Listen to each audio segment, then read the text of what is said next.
हम भगवान श्री राम और केवट के संवाद पर डिस्कशन कर रहे थे और कंप्लीट हो गया था। पूरा हमने स्टोरी सुना था। लेकिन कल क्या हुआ था, जो चौपाई थी उसमें थोड़ी मिस प्रिंटिंग थी, but it is good now. We will decide all the chaupais, then we'll move forward. आप देखिए, ध्यान से इसको पढ़ने का ट्राई करिए। आपको पढ़ने के साथ ही मतलब समझ में आने लगेगा, क्योंकि समझ तो हमने लिया है। देखिए, कृपा सिंधु बोले मुस्काई, सोई करू जेई तब नाव न जाई, बेगी आनु जल पाए पखारू, होत विलंबु उतारही पारू।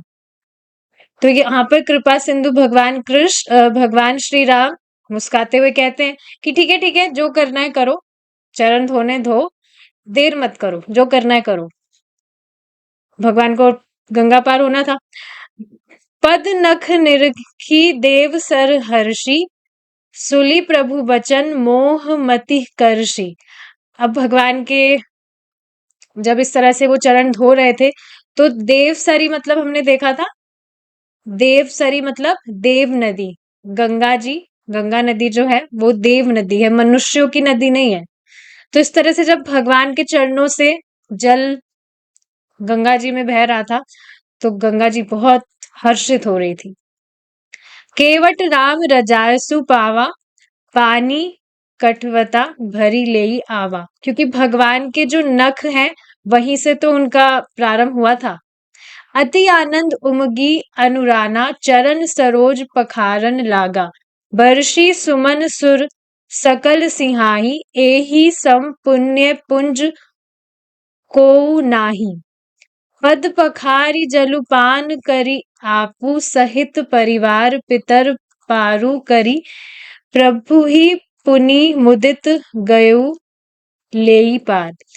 मतलब भगवान को ही पार नहीं किया, भगवान को पार करने से पहले जो केवट है, उसने अपने परिवार और जितने भी पितृ हैं सबको पार कर दिया, सबको वैकुंठ का वासी बना दिया। तब मजनू करी रघुकुल नाथा, पूजी पार्थिव नायु माथा, सिंह सुररिहि कहेऊ कर जोरी, मातु मनोरथ परुबी मोरी। पति देव, ठीक है, यहां से अब हमारा स्टार्ट होता है। मैं रीड करते करते बिल्कुल ही एनग्रॉस्ड हो गई। ठीक है, यहां से अब देखिए क्या होता है।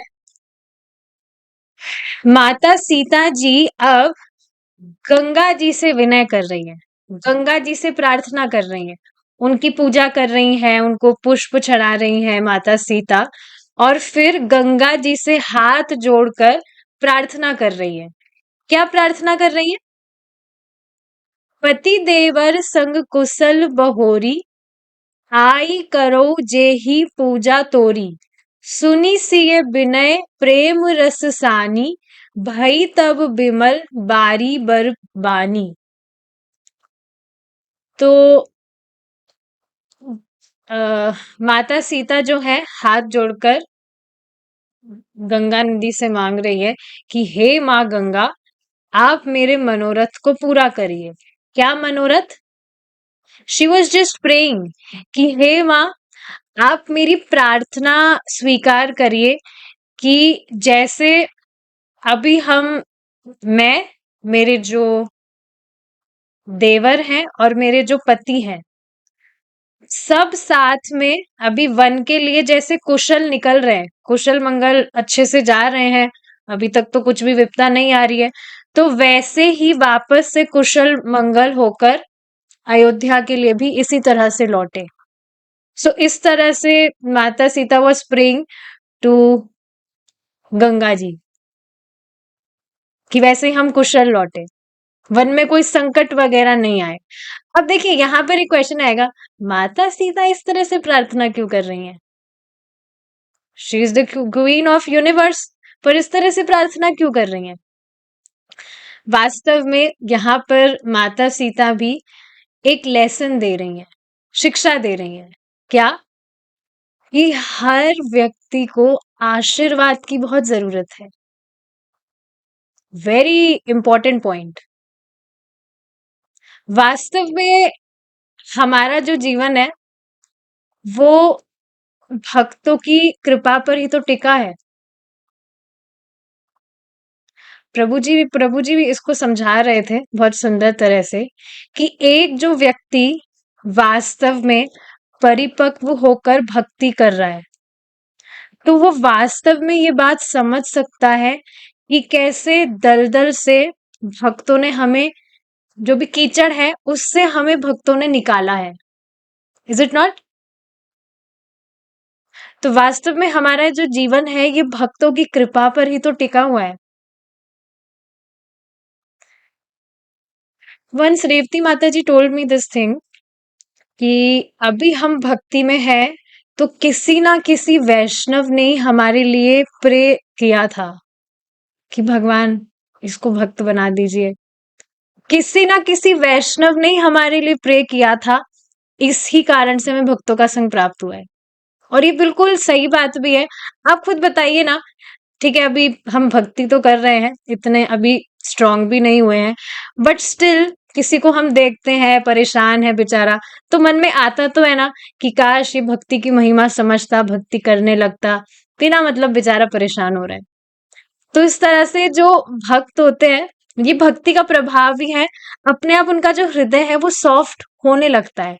तो सबके लिए बस यही मन में उनकी इच्छा होती है कि ये भक्ति करे, भगवान कृष्ण का भक्त बने, क्योंकि भगवान से विमुख होने के कारण ही दुखी है वो। तो हम भक्ति अभी कर पा रहे हैं भक्ति के पथ पर, किसी वैष्णव की प्रेय से ही हम आ पाए हैं, उनकी कृपा से ही हम आ पाए हैं। तो ये बहुत अमेजिंग चीज है। तो माता सीता तो स्वयं भगवान की अंतरंगा शक्ति है। She is the queen of this whole universe. लेकिन वे भी इस तरह से आचरण करके शिक्षा दे रही हैं। कभी भी व्यक्ति को ऐसा नहीं सोचना चाहिए कि मैं तो पूर्ण हूं, मुझे किसी के आशीर्वाद की क्या आवश्यकता है, मेरे पास तो सब कुछ है। ये बहुत ही इंपॉर्टेंट चीज है समझने वाली। अगर बाह्य दृष्टि से देखा जाए तो माता सीता पर बहुत भारी संकट है। इस तरह से जो पति हैं उनका राज्य छिन गया और वन में उनको भेज दिया गया, जहां केवल संकट ही संकट है और कुछ भी नहीं है। वन कोई बढ़िया हाइकिंग की जगह नहीं है, बहुत संकट होता है वहां पर। जहां पर कोई भी जो सांप है वो डस सकता है, कोई शेर खा सकता है, कोई भी इंसिडेंट हो सकता है, किसी को कुछ भी नहीं पता। तो इस तरह से माता सीता जो है वो आशीर्वाद मांग रही है गंगा जी से। इसी तरह से आप देखेंगे जो रुक्मिणी जी हैं, उन्होंने भी तो दुर्गा जी से आशीर्वाद मांगा था। वे भी तो दुर्गा जी से आशीर्वाद मांग रही थी कि हे माँ कृपा करिए, हमें कृष्ण वर मिल जाए। इस तरह से शी वॉज ऑल्सो प्रेइंग। तो इस तरह से सब चरित्र इस तरह से आचरण करते हैं शिक्षा देने के लिए। तो इस तरह से ये बात है। ठीक है। सुनु रघुबीर पिया बेदही, तब प्रभाव जग बिनित न केही, लोकप होहि बिलोकत तोरे, तो ही सेवही सब सिद्धि कर जोरे। तो अब इस तरह से जब माता सीता विनय कर रही थी तो गंगा जी की जो लहरें हैं उनमें से आवाज आने लगी। और आवाज पानी की आवाज नहीं, मनुष्य की आवाज। और फिर इस तरह से जो गंगा जी हैं वो कह रही हैं, क्या कह रही हैं कि हे राम की प्रिय, रघुबीर पिया, हे राम की प्रिय, आपके प्रभाव से कौन वंचित नहीं है। तब प्रभाव, आपका जो प्रभाव है उससे कौन अज्ञ नहीं है, कौन नहीं जानता है। पूरा लोक ही तो आपकी कृपा की आशा में है, पूरा ब्रह्मांड। तो ही सेव ही सब सिद्धि कर जोरी, और जितनी भी सिद्धियां हैं वो सब आपकी सेवा करती हैं। तो जो गंगा जी हैं वो इस तरह से कह रही हैं कि आप इस तरह से मुझसे विनती कर रही हैं, तो वास्तव में मुझसे इस तरह से विनय करके आपने मेरी बड़ाई की है, तो मैं जरूर अपनी वाणी सफल करूंगी और मैं आपको आशीर्वाद दूंगी। तो इस तरह से गंगा जी कह रही हैं। फिर गंगा जी कहती हैं कि हे देवी, आप अपने देवर, अपने पति के साथ बिल्कुल कुशल मंगल लौटेंगी, कोई चिंता वाली बात नहीं है। आप बिल्कुल जितनी भी स्त्री हैं, सबसे उनमें से जो श्रेष्ठ स्थान है वो आपका होगा। तो इस तरह से शी वॉज जस्ट ब्लेसिंग कि आप हमेशा प्रसन्न रहेंगी, और आपके जो पति हैं, आपके जो देवर हैं, वो भी हमेशा सुरक्षित रहेंगे। तो ये ऐसे मनुष्य आवाज में कह रही थी गंगा जी। तो अब ये सब बात सुनकर जो माता सीता है वो बहुत प्रसन्न हुई कि गंगा जी का जो वर है वो तो कभी भी विफल नहीं जाता है। स्वयं गंगा जी ने इस तरह से मुझे ब्लेसिंग्स दी है, उनका वर तो कभी भी विफल नहीं जाता है। अब आगे जाकर इस पर देखिए एक और बात आती है जो आशीर्वाद वाली ये बात है। महाराज बता रहे थे कि हर जो व्यक्ति है उसको वैष्णवों का और देवी देवताओं का भी आशीर्वाद लेना चाहिए। कभी भी अपने पास में जो भी फैसिलिटीज है ना, अपना खुद का जो जो भी धन है, बल है, इन सब चीजों पर कभी भी विश्वास नहीं करना चाहिए, क्योंकि अंततोगत्वा ये है तो एक स्पेसिफिक पीरियड ऑफ टाइम के लिए ना, हमेशा के लिए तो कुछ भी नहीं है। तो हमेशा विनम्र भाव में आशीर्वाद लेना चाहिए।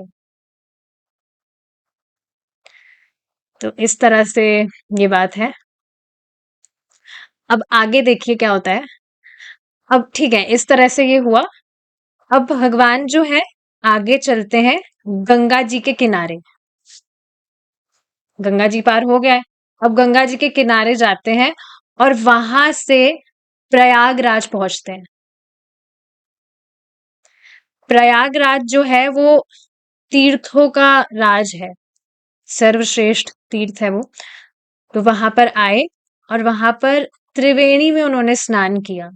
त्रिवेणी नदी है, तो वहां भगवान ने स्नान किया और फिर आगे जाकर बहुत प्रसिद्ध महर्षि से मिलते हैं। उनका नाम है भारद्वाज, महर्षि भारद्वाज। तो जैसे इस तरह से आप यहाँ पर फोटो देख रहे हैं, तो आगे जाकर इनसे भेंट होती है भगवान की। आज भी कहा जाता है कि जहां पर भारद्वाज ऋषि रहते थे, अभी भी वो वहीं पर ही रहते हैं, उनका वास अभी भी वहां पर है।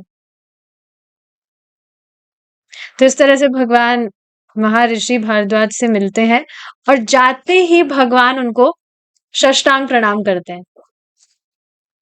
अब जो भारद्वाज महर्षि हैं वो जान रहे थे कि ये भगवान है, तो उन्होंने भी भगवान को साष्टांग प्रणाम किया तुरंत। तो दोनों इस तरह से एक दूसरे को प्रणाम कर रहे थे। एक जो है आ, अपने मतलब जो भगवान है उनको अपना इष्ट देव मानकर प्रणाम कर रहे थे, और दूसरे जो है भगवान श्री राम यहाँ पर अपने आप को सोच रहे थे कि मैं क्षत्रिय हूं, तो मेरा धर्म है कि मैं दूसरे मुनि जो है उनको प्रणाम करूं। तो इस तरह से दोनों एक दूसरे को प्रणाम कर रहे थे। अब प्रणाम करने के बाद में जो महर्षि भारद्वाज है वो कहने लगे कि आज मेरा जो तीर्थ है आज जाकर सफल हुआ है। मेरा जो भी जप व्रत, जो भी वैराग्य तप, सब कुछ आज जाकर सफल हुआ है, जो इस तरह से मैंने आपके दर्शन प्राप्त किए, अपनी आंखों से आपको मैं देख रहा हूं। तो इस तरह से बहुत प्रसन्न हो रहे थे महर्षि भारद्वाज भगवान को देखकर। और भगवान कह रहे थे, जब इस तरह से महर्षि भारद्वाज भगवान की तारीफ कर रहे थे इस तरह से, तो भगवान कहने लगे, आप जैसे महान ऋषि किसी की बड़ाई करते हैं तो हाँ, वो व्यक्ति अच्छा ही होता है। तो जब आप खुद इस तरह से कह रहे हैं, आप इतने बड़े महान ऋषि हैं, बड़ाई दे रहे हैं, तो वास्तव में आप जब इस तरह से कह रहे हैं तो वास्तव में आप सिर्फ बड़ाई दे रहे हैं मुझे। लेकिन हो सकता है आपके आशीर्वाद से आगे जाकर मैं अच्छा हो जाऊं। अभी तो ऐसा कुछ भी नहीं है, पर आपका ऐसा मानना है, आप इस तरह से कह रहे हैं, तो आपके आशीर्वाद से पक्का आगे जाकर मैं अच्छा हो जाऊंगा। उसके बाद में भगवान वहां पर एक रात रुकते हैं। रुकने के बाद में सुबह जब होती है तो अब भगवान पता पूछते हैं महर्षि भारद्वाज से। भगवान पता पूछते हैं, क्या पता पूछते हैं कि आगे जो है आगे मतलब वन में किस दिशा में जाना चाहिए, किस जगह जाना चाहिए। अब ये सुनते ही महर्षि भारद्वाज ने क्या किया, उन्होंने अपने 4 शिष्यों को बुला लिया। बुलाया उन्होंने 4 शिष्यों का था, लेकिन 50 दौड़कर आ गए। सब पागल हुए जा रहे थे कि हम भगवान के साथ जाएंगे, हम बताएंगे, हम बताएंगे। सब बिल्कुल पागल हो रहे थे। लेकिन भगवान ने उनमें से 4 महाब्रह्मचारियों को सेलेक्ट किया कि आप साथ चलिए। 50 शिष्यों को तो कैसे ले जाते भगवान। तो 4 उनमें से जो ब्रह्मचारीज हैं उनको सेलेक्ट करके साथ में गए। और फिर वापस से आगे जाकर भगवान त्रिवेणी में स्नान करते हैं। सुबह हो गई थी ना, तो वहां पर जाकर स्नान करते हैं। देखिए त्रिवेणी का अर्थ क्या है, इसके नाम में ही इसका अर्थ छुपा है। त्रिवेणी नदी है जिसमें गंगा नदी, यमुना नदी और सरस्वती नदी तीनों का जल प्रवाह होता है। तो तीनों का जल इस एक नदी में होता है, ये त्रिवेणी नदी है। भगवान स्वयं वहां नहाए थे। भगवान श्री राम नहाए नहाए थे, यहाँ तक कि भगवान कृष्ण भी उसमें नहाए थे, बलराम जी भी नहाए थे, और भगवान श्री कृष्ण चैतन्य महाप्रभु भी नहाए थे। इतना पावन स्थान है। तो वहां पर भगवान श्री राम इस तरह से स्नान करते हैं।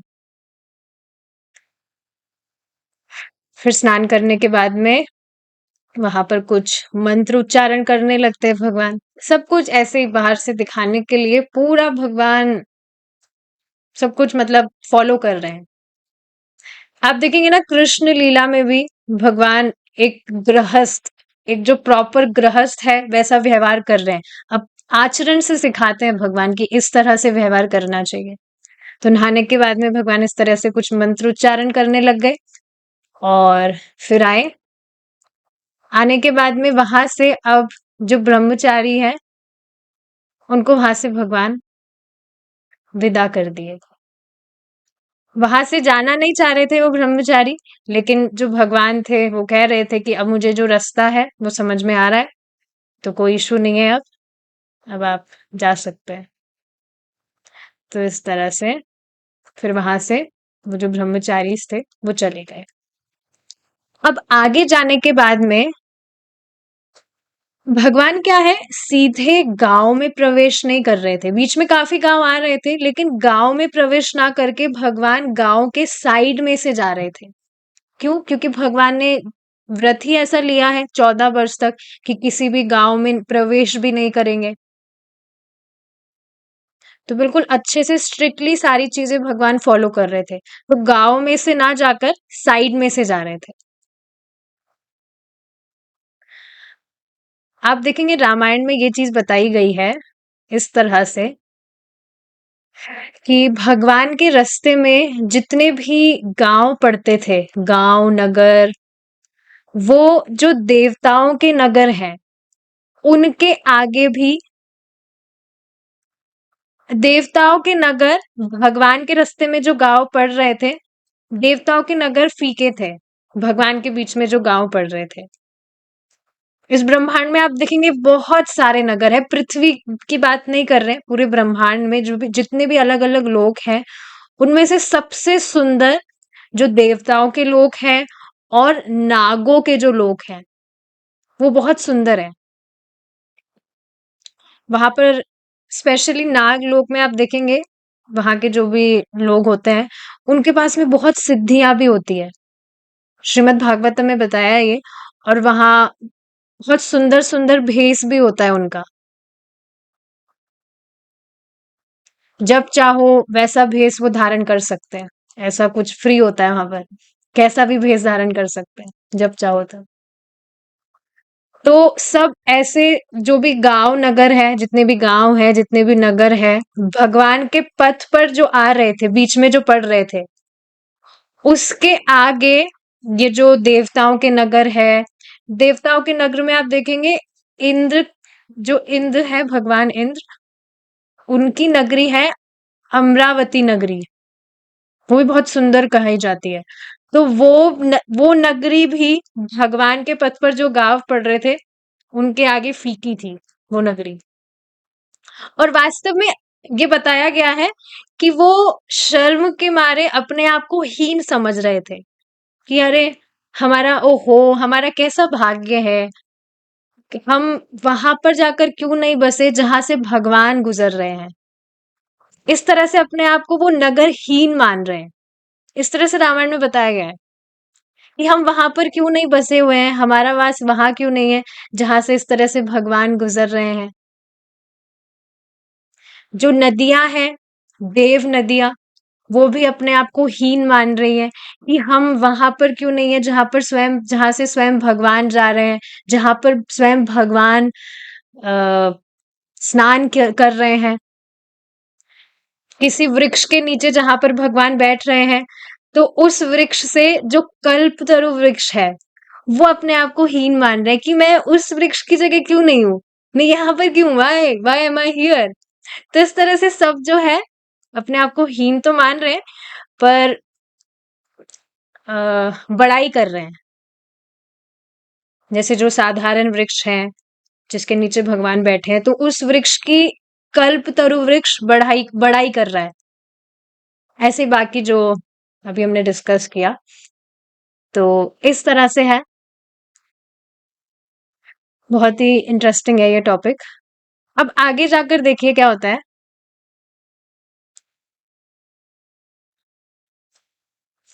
अब जब भगवान इस तरह से आगे जा रहे हैं, तो वहां पर एक तपस्वी आता है बीच में। पीडीएफ यहाँ दिख रही है ना, ठीक है ठीक है।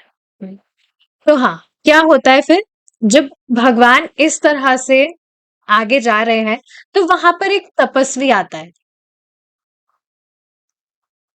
जो बहुत ही सुंदर था, तपस्वी। और लेकिन उसके विषय में कोई भी नहीं जानता था, और ना ही वो खुद का कुछ परिचय देना चाहता था।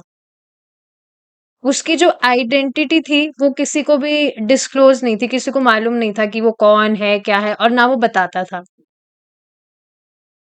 बिल्कुल वैरागी वेश में था। और वैरागी तो था, लेकिन उसकी आसक्ति भगवान श्री राम में बहुत ज्यादा थी। उसका पूरा जो माइंड है, उसके जो वचन है, उसके जो कर्म है, सब कुछ बस भगवान श्री राम के लिए ही थे। तो जब उसने इस तरह से भगवान श्री राम को देखा, तो उसकी जो आंखें हैं उसमें जल भर आया, और उसका जो शरीर है वो पुलकित हो गया। और बस भगवान को देखते ही भगवान के चरणों पे वो गिर गया। तो इस तरह से बिल्कुल प्रेम विभल होकर वो भगवान के चरणों में गिर गया। अब भगवान ने जैसे ही उस व्यक्ति को देखा, तो भगवान ने बस प्रेम पूर्वक तुरंत उसको उठाकर अपने हृदय से लगा लिया, भगवान ने उसको आलिंगन कर लिया।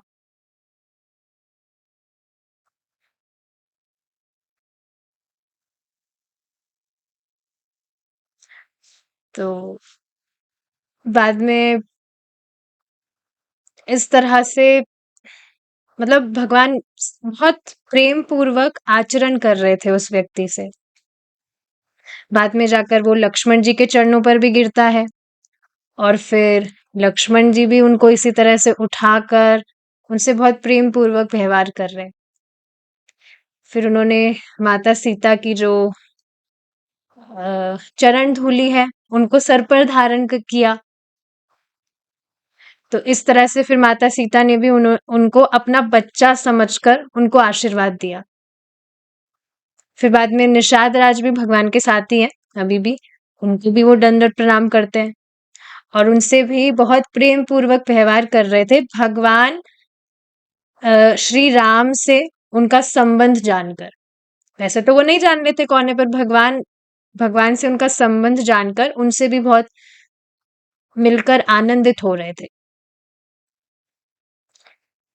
तो इस तरह से दिखने में वो जो तपस्वी थे बहुत उनके चेहरे पर तेज था और भगवान को देखकर इस तरह से वो आनंदित हो रहे थे जैसे कोई भूखा आदमी सुंदर भोजन को पाकर आनंदित होता है।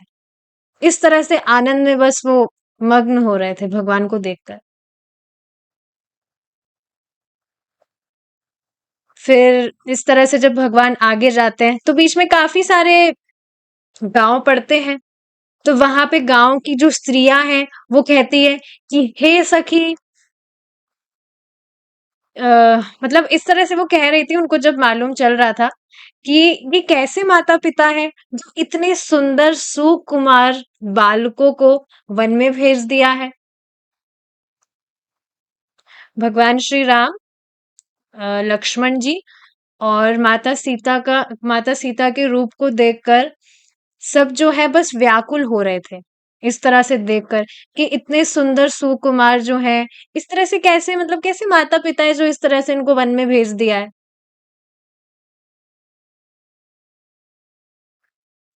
तो बीच में जो गांव है इस तरह से वहां पर हो रहा था। आगे जाकर फिर क्या होता है, वापस से बीच में नदी आती है, यमुना नदी। तो वहां पर फिर से भगवान श्री राम लक्ष्मण जी सब यमुना नदी को प्रणाम कर कर और वहां पर जो भी उनको करना होता है प्रक्रिया वगैरह करके फिर से वो आगे चल। तो इस तरह से बस ये सारी जो भी, मतलब इस तरह से ये भगवान इस तरह से चल रहे थे, बाकी सब इस तरह से चल रहे थे, गांव के जो लोग हैं सब आ रहे थे और देखकर बस जो बच्चे हैं गांव के वो दौड़ दौड़ कर आ रहे थे। जो भी गांव वासी हैं उनको जैसे पता लगता कि इस तरह से कोई जो सुकुमार है इस तरह से जा रहे हैं तो उनको दौड़ दौड़ कर देखने के लिए आते कि कौन है कौन है। भगवान के बस दर्शन के लिए सब पागल हो रहे थे, भाग भाग भाग कर आ रहे थे और भगवान बस सबसे थोड़ी बहुत वार्ता करके आगे चल रहे थे। अब आगे भगवान चित्रकूट के लिए प्रस्थान करेंगे, जिसकी जो कथा है हम हमारी नेक्स्ट क्लास में कंटिन्यू करेंगे। ठीक है, we will stop here now. Siyavar Ramchandra की जय, श्रीला प्रभुपाद की जय, निताई गौर प्रेमानंदे। हरि बोल, हरे कृष्ण।